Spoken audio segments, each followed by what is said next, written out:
And two mothers who know the pain of losing loved ones in the Middle East conflict join me now with their stories. The group Parent Circle brings bereaved families on both sides of the war together.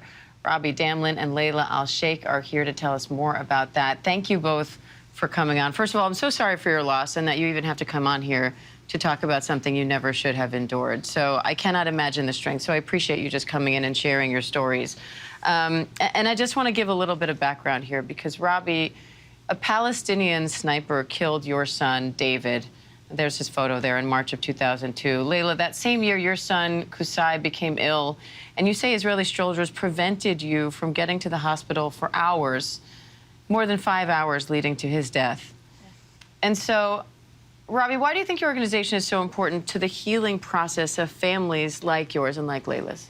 It's not really a therapy organization. We are here to make a difference in the world. What we want is to create a framework for a reconciliation process to be an integral part of any future political peace agreement. Because we've signed all kinds of agreements, haven't we? But the people have never been involved. So that is what we're doing. I know this sounds vaguely naive in the middle of a war, but more important than ever now is the work that we're doing. And because after October the 7th, my reaction was very similar to when my son David was killed. It was the sense that I had to do something to change the world overnight. And so this is my 6th time in the States since then, because we had an enormous amount of people turning to us to ask us to come and give a dialogue meeting to bring some hope. And so what came out of that, because of the polarization here and because everybody's importing our conflict and because everybody is now a major expert on the Middle East, we made an education plan online with Georgetown University, which will be for many of the campuses and for high schools and for churches and synagogues and all the people that have turned to us. It is 3 dialogue meetings, as if you were sitting in a dialogue meeting with Layla and myself.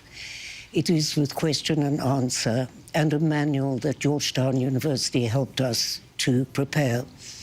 We launched it at the Federation of Teachers in Texas, and they endorsed the program as well.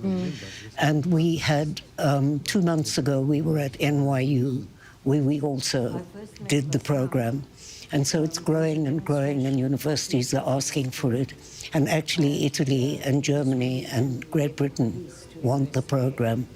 So this is the sense of doing something. I could sit at home, I'm an ancient person, and do nothing. Or I could take what happened to David and try to prevent other mothers from suffering this pain. And clearly there's a want for that because you're seeing this program growing. And Layla, you say the organization creates a better world for your children. What has it been like raising kids amid this conflict, and how do you think this organization helps that? It's really so hard, especially after the 7th of October, because all the people know what's happened in Israel and Gaza, but no one pay attention to what happened in the West Bank, where I live. Because since the 7th of October until today, most of the children couldn't go back to school, and sometimes even my children. And if they have a chance, they could go just for 1 day. The West Bank still under closure until today. That meant all the people who work inside Israel, they lost their jobs, and the economic situation is the lowest point now in the West Bank. We didn't have shelters. Many rockets fell down, even in the West Bank. And the most hardest thing when the settlers now attack the Palestinians daily in their houses, burn their cars, even at street, even a month ago, it was the season of picking olives, and they attacked them in their fields.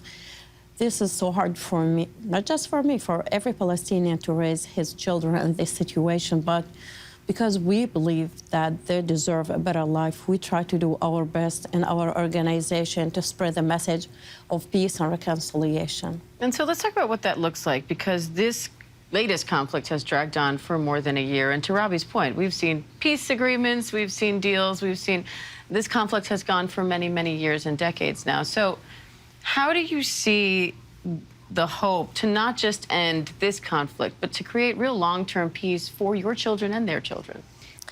We believe this will end one day, because if we look to the history, many nations have the same conflict and it ends one day. We believe this will happen.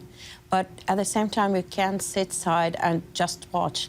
It's our responsibility for ourselves, for our children, for all the people who live in that area, to do something for them, even if it's like a small thing, but they deserve to have it. We tried to make many projects for both sides, for the Israeli and Palestinian. We have 2 offices, one in Bethlehem, one in Tel Aviv.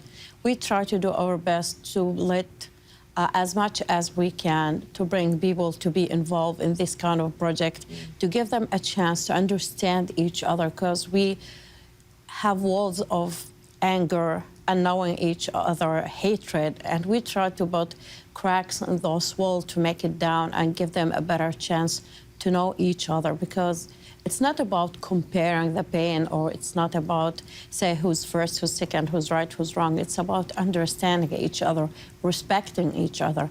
Yeah, we are a friend from a long, long time, but we sometimes still argue about few things, but we still respect each other. We understand each other. Even if Robi says something I don't like, but I could understand why she said that. Robi, I'm out of time, but what's next for the organization? Where do you see this going? Well, firstly, there's a miracle that happened, because from October the 7th, we have already 80 new members. And I think that's incredible, and that's what gives me hope. When I see a family whose parents were burned to death, who are talking out for peace, I really am filled with some form of knowing that there's a future in this organization, that people who so recently lost, and out of the 700 families, only 3 have left. That's an extraordinary result. And so we travel all over the world and talk, but also the work that we're doing on the ground. When I look at the women's group, we have a very powerful women's group, I see that they have not left. And when you think about the media, if you would see the Palestinian media and the Israeli media, that's like living in a parallel universe. So there has to be a very strong bond of trust between us to be able to listen with empathy, even if we don't agree. And we have continued with the summer camp this year, and NYU have sponsored a visit to Prague of a new group of young ambassadors, Palestinian and Israeli, bereaved kids. All these things are happening, which gives me hope. It does, and it's a lesson. Sit at home and do nothing. And it's a lesson that goes even far beyond just this conflict in this region, a note we can take in so many other areas. So thank you both so much for the work you're doing and for coming on and sharing your stories with us. Thank you. It's a real inspiration. Thank you. Thank you.